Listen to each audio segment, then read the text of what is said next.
pues la indicación práctica de cómo se debe meditar. Solo me resta deciros que es conveniente que estas prácticas se hagan durante una hora seguida, una hora seguida. ¿Entendido? Concluida ya la meditación, entonces todo lo que hay que hacer es formar la cadena. Y voy a repetir cómo se debe hacer para que ustedes me entiendan. A ver, formar la cadena, todo.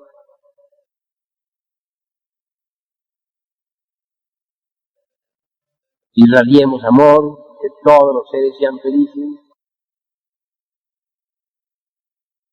Repitan conmigo, que todos los seres sean dichosos, repitan. Que todos los seres sean en paz. Que todos los seres sean felices. Que todos los seres sean dichosos. Que todos los seres sean en paz. Que todos los seres sean felices. Que todos los seres sean dichosos. Que todos los seres sean en paz. Demos forma a nuestro mantra del sagrado ahora.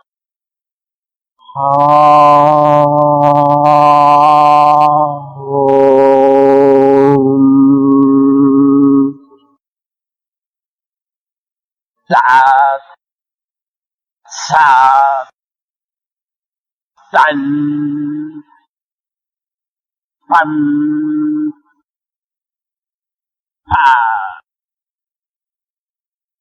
Ahora vienen los mantras con los que se debe finalizar siempre la gran cadena. Sal, Tul, Un. Luego el signo del microcosmos. Luego la cruz gnóstica, la cruz dentro del círculo. Esta convocación ha terminado. Así es que se concluye, mis caros hermanos. La práctica debe ser por una hora. Es claro que yo no voy a estar haciendo aquí, a través de una cinta grabada, toda la práctica de una hora porque se nos acabaría la cinta. Únicamente el objetivo de esta cinta es indicarles cómo se debe hacer, en qué forma se debe trabajar. Después todos los hermanos se despiden cariñosamente y se retiran.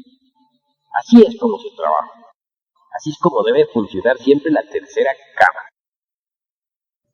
Los que ingresen a la tercera cámara son individuos que deben haber estado por lo menos 3 años en el movimiento. No se puede recibir en tercera cámara a un individuo de 1 año o de 2, sino a los que hayan tenido por lo menos 3 años de asistencia puntual a la primera y segunda cámara. ¿Comprendido? Bueno, mis caros hermanos, creo que aquí ya no hay nada más que hablar por ahora. Si algo hay que decir, pueden decirlo con entera libertad. Maestro, una pregunta que rogaría que nos contestara es sobre qué es lo que se debe de comer antes de la práctica de tercera cámara. Y si el estómago lleno o semilleno no es óbice para realizar una buena práctica. Con mucho gusto, mi estimable hermano Batarse, responderé a su pregunta. Para asistir a tercera cámara es mejor no comer nada absolutamente antes. Mejor es asistir uno con el estómago limpio. Así la práctica resulta con más comodidad. ¿Entendido? Esta otra pregunta que tengo aquí no tiene nada que ver con la práctica de tercera cámara, sino con lo que hablamos sobre la aprehensión del hondo significado de los yoes. En este caso, usted se refirió al yo de la ira, y cuyo hondo significado era la ignorancia. Mi pregunta es la siguiente, maestro. Como existen innumerables yoes de la ira, ¿todos los yoes de la ira tienen como origen la ignorancia? ¿O solo es específicamente ese yo de la ira y los demás de la misma ira? O sea, cada caso diferente tiene un hondo significado diferente. Muy bien, mi estimable hermano Baltarcé. Con el mayor gusto voy a dar respuesta a su interesante pregunta. Es obvio que cada situación de ira es diferente. Eso es objetivable. Sin embargo, podemos prácticamente catalogar todas las situaciones de ira resumiéndolas a tres. Primera, que llamaríamos ira producida por el ánimo. Dos, sería ira producida por el cuerpo. Tres, ira producida por la lengua. Vamos a examinarlas cada una por separado. ¿Les parece? Bien. Ira producida por el ánimo. No siempre está uno en el mismo estado de ánimo. Alguien puede producirle a uno ira, si le dice tal o cual palabra, en un estado de ánimo, y sin embargo en otro ánimo pueden repetirle a uno la misma palabra y no sentir uno nada. Cualquier insultador puede herirlo a uno fácilmente si se encuentra en un estado de ánimo, pero en otro estado de ánimo el insultador puede que no encuentre eco en uno. Así pues, los estados de ánimo son muy variados. Y es claro que según el estado de ánimo nos encontramos más o menos serenos. Hay pues iras producidas por el estado de ánimo. Segundo, ira producida, por ejemplo, por el cuerpo. Estando uno, por ejemplo, con mucho calor, se pone insoportable, ¿verdad? Si el calor es muy sofocante y puede que haya hambre, la cosa es más grave. Y si hay sed, pues es peor. De manera que los estados de ánimo influyen mucho. También hay quienes se sienten iracundos, no por el calor. Hay quienes se sienten iracundos por el frío, por ejemplo. Hay quienes se sienten iracundos ni por frío ni por calor, simplemente porque tienen hambre y el hambre los pone de mal genio o porque tienen sed, ¿verdad? De manera que la ira puede ser producida también por el cuerpo. Estando un enfermo, puede que también se ponga iracundo en algunas ocasiones.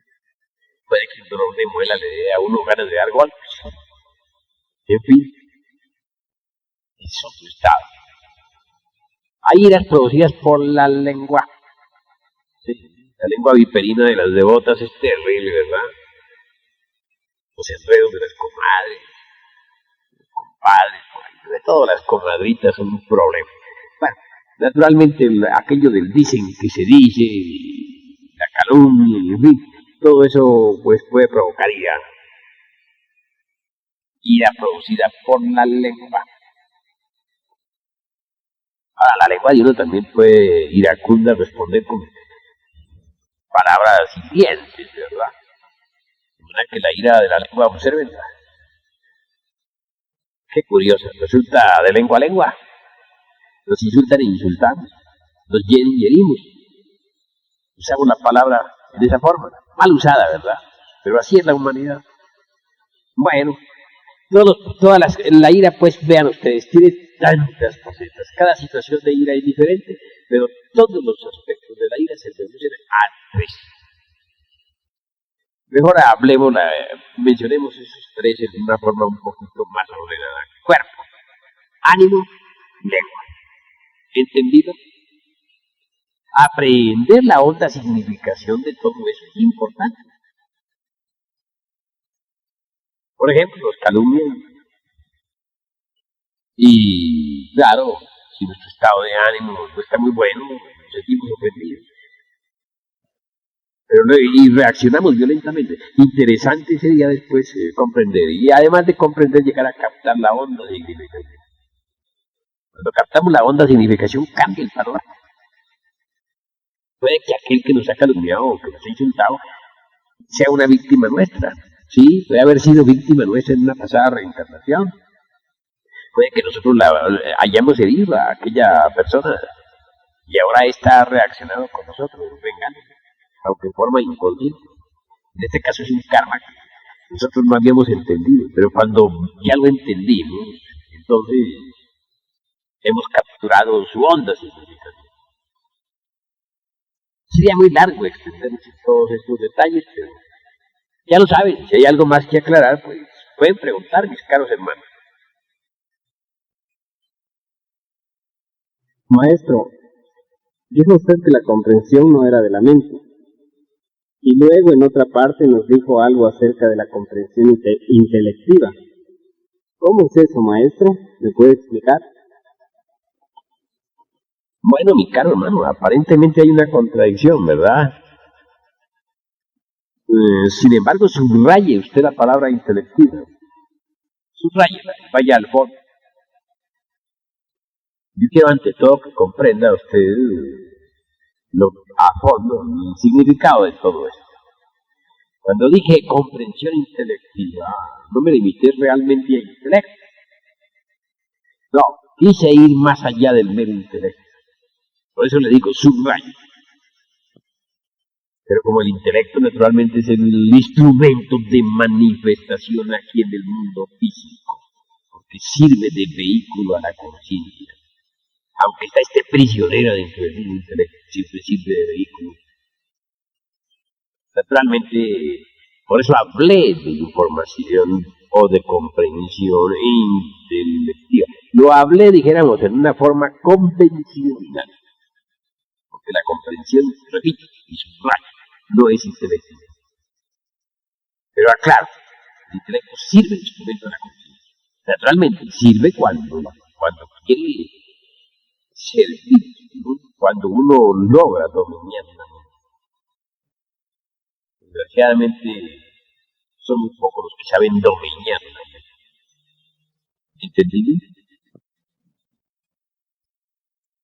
Maestro, en una pregunta que le hicimos anteriormente, tengo una duda acerca del relato que nos explicó usted, que tuvo en el interior de la tierra, en el Sumo Supremo Santuario de Colombia. Quisiera que nos volviera a repetir este relato, puesto que en la grabación considero que no quedó muy claro. Con el mayor gusto, hermano, arrojaré lampos de luz sobre lo que antes dije. Es claro que yo sabía siempre que el fuego hace fecunda las aguas de la vida. Eso lo sabe cualquiera que haya estudiado esoterismo. Pero en mi presente reencarnación me faltaba hacer más conciencia de eso, es decir, aprender la honda significación de esa verdad. Logré capturar esa honda significación en la cámara de refracción del Sumo Supremo Santuario, que la Blavatsky me haya visitado en Astral perfectamente. Así fue. Ella todo lo que hizo fue repetir lo que estaba escrito en su cosmogénesis. Podemos subrayar así. El tercer lobo hizo fecundo las aguas caóticas para que surgiera la vida. Así repetimos, así simplificamos. Sin embargo, eso no era todo. Yo necesitaba ir más a fondo. Y lo logré. Asistí realmente, o mejor dicho, reviví el amanecer del Mahamantara. Digo reviví, porque en nombre de la verdad tengo que decirles que ciertamente yo fui testigo de la aurora del Mahamantara. Pero en mis presentes reencarnaciones está revivir ese recuerdo trascendental, divinal. Y vi perfectamente cuando el primer logo se formó al tercero. Cuando le habló diciendo, y fecunda la materia caótica para que surja la vida. Empero tú verás de libertad para obedecer o desobedecer. Y el tercer lobo se inclinó reverente ante el primer lobo. Estaba bellamente vestido ese tercer lobo con su manto azul abajo, su blanca túnica. Qué belleza en su rostro, sus ojos azules, se refleja todo el panorama del infinito. Esa nariz aguileña, ese labio fino, delicado. Todo él resplandeciente, magnífico. Fui testigo de eso, como fui testigo del trabajo ritual que se hizo en los 7 templos del Caos. Bueno, al experimentar lo trascendental, aprendí, capturé la honda significación de esa verdad que está escrita en Cosmogénesis y que todos los hermanitos de las diversas escuelas repiten, pero que no han logrado realmente vivenciar o experimentar en forma íntima. ¿Entendido? Maestro, muchísimas gracias. Es claro que en tercera cámara recibimos fuerza, porque realmente en la sala de meditación se establece un vórtice de magnetismo extraordinario. Nos cargamos, por decirlo así, de electricidad trascendente para seguir con firmeza en nuestras prácticas esotéricas. En casa debemos aprovechar la fuerza que hemos acumulado y practicar con intensidad la meditación. Es obvio que en la sala estamos muy asistidos por todas las fuerzas magnéticas. También es cierto que en casa dependemos de nosotros mismos y de la ayuda de nuestra Divina Madre Kundalini. Las técnicas pueden ser iguales, tanto en casa como en la sala de la meditación. Pero en cuanto a la relajación, sí hay una diferencia, porque uno en su casa puede tranquilamente acostarse en el suelo si quiere, en la posición de flamígera o sevasana, o en su cama, etc. Ya cambia la cuestión, mientras que el inicial solamente puede estar sentado.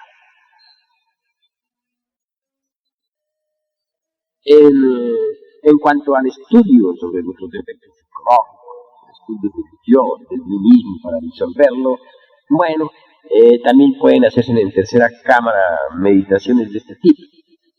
Pero en esta conferencia pues, no quiero propiamente dirigirme a eso.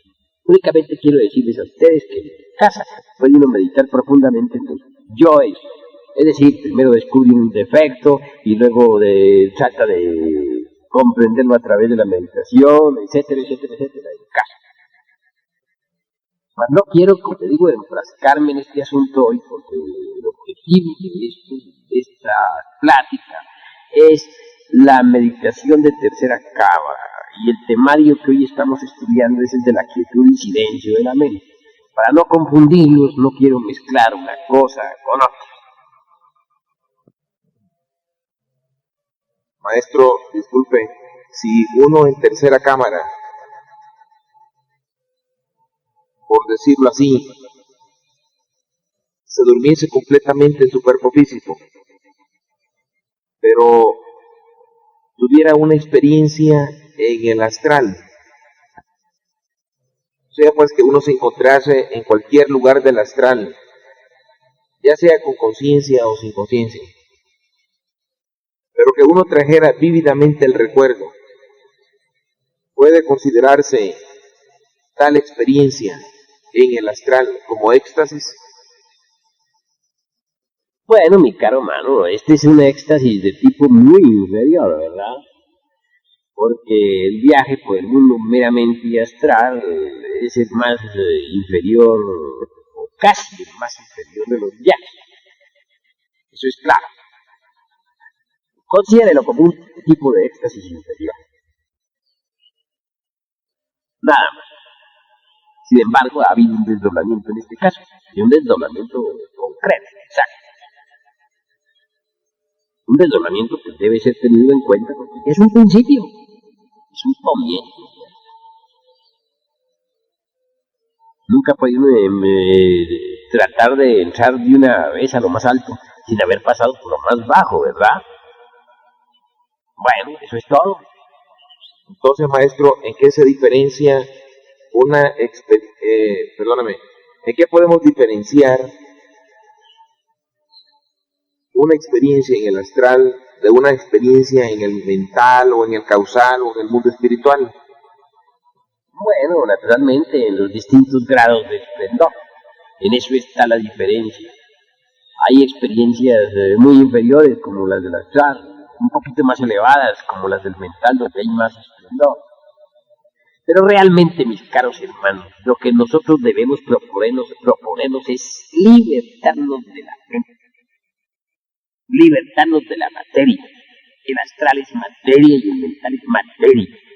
Como materia es el físico y materia el etérico. Lo que yo quiero es que cada uno de ustedes se preocupe por libertarse de la materia, por libertarse de la mente. Lo vital para nosotros es funcionar como espíritu puro, limpio, en todo el espacio estrellado. ¿Me habéis comprendido?